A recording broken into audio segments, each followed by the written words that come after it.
Serial में आ गया एक नया ट्विस्ट। अनुपमा से मिलने और कोई नहीं, उसकी अपनी किंजल आ गई है।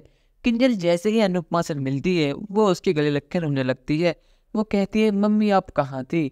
आखिर 5 साल बाद ही सही आप मुझे मिल ही गई। इस पराए देश में मुझे कोई अपना मिल ही गया। मैं यहाँ बिल्कुल अकेली हूँ, पर लेकिन अब आप मुझे मिल गई हैं। अब मैं बिल्कुल भी अकेली नहीं हूँ। असल में दोस्तों, जब तोशु अनुपमा को इग्नोर करके अपने घर चला जाता है तो उसकी बेटी परी यानी एंजल घर जाके किंजल को बताती है कि पापा ने किसी औरत की आवाज़ सुन के टैक्सी वाले को कहा मुँह कि तुम ऐसे चलो। पर मुझे ये नहीं पता वो आंटी कौन थी। उन्होंने मुझसे बात भी करी थी और वो बहुत ज़्यादा स्वीट थी। किंजल फिर तोशु से पूछती है, आखिर वो कौन थी और तुमने उन्हें देख कर मुँह क्यों फेर लिया था? आगे सच क्या है तोशु? तोशु यहाँ पे बात बोलने की कोशिश करता है कि परी ऐसे कुछ भी नहीं है, वो कोई स्ट्रेंजर था तो इसलिए मैंने टैक्सी वाले को कभी तुम चलो यहाँ से।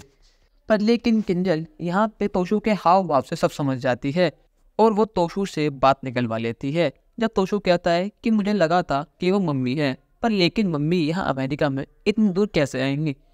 पर यहाँ पर उनका काम ही क्या है? वो अपने इंडिया में अचार बना रहेंगी, उनके लिए वही सही है। इतना सुनने के बाद किंजल तो पागल हो जाती है। वो तोशु से तुरंत कहती है कि मुझे उस जगह लेके चलो। अगर ये 1% चांस भी है कि मम्मी यहाँ पर है तो मैं उसे ज़रूर मिलूंगी। तोशु, किंजल और परी अनुपमा के रेस्टोरेंट के आसपास ही आ जाते हैं और फिर ढूंढते ढूंढते अनुपमा के रेस्टोरेंट पहुंच जाते हैं। वहाँ अनुपमा किसी को सर्व कर रही होती है। इतने में किंजल अनुपमा को देख लेती है और वो भागी भागी अनुपमा के गले लग जाती है और कहती है, मम्मी आप यहाँ और आप ये सब क्या कर रही हैं? और आपने मुझे बताया क्यों नहीं कि आप अमेरिका आ गई है? आप मुझे कॉल ही कर देती, मैं आपसे मिलने आ जाती, पर आपने मुझे कॉल नहीं किया। वह अनुपमा को ये भी बताती है कि कैसे उसकी ज़िंदगी यहाँ आकर बद से बदतर हो गई है। 5 साल से वो इंडिया वापस नहीं गई है। तोशु और उसकी मम्मी राखी दवे उसको कभी इंडिया वापस जाने देती। तोशु के तो यहाँ आकर हाव भाव बदल गए हैं। उसको पैसे का घमंड आ गया है और वो ना ही मुझे किसी से बात करने देता, ना ही मुझे जॉब करने देता है। किंजल को देखकर अनुपमा फूट फूट कर रोने लगती है कि आखिर 5 साल बाद ही सही कोई उसे पराए देश में अपना मिल ही गया। वो पूछती है, क्या ये मेरी परी है? ये इतनी बड़ी हो गई मुझे तो पहचान में भी नहीं आ रही। यहाँ तोशु को बहुत ज़्यादा गुस्सा आ रहा होता है कि किंजल मम्मी के इतने पास क्यों है, वो उनसे बात क्यों कर रही है, मुझे इनसे नफरत है।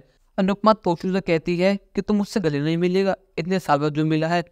तोशु कहता है, मुझे आपसे कोई मतलब नहीं है। और वो किंजल से कहता है, किंजल अगर तुम्हारा हो गया हो तो ऐसे चलो, मैं परी को लेकर बाहर जा रहा हूँ। ये देख किंजल को बहुत ज़्यादा गुस्सा आता है। दोस्तों, कहानी में नया ट्विस्ट आपको कैसा लगा हमें कमेंट में जरूर बताएं और चैनल को नहीं सब्सक्राइब तो कर लें। धन्यवाद।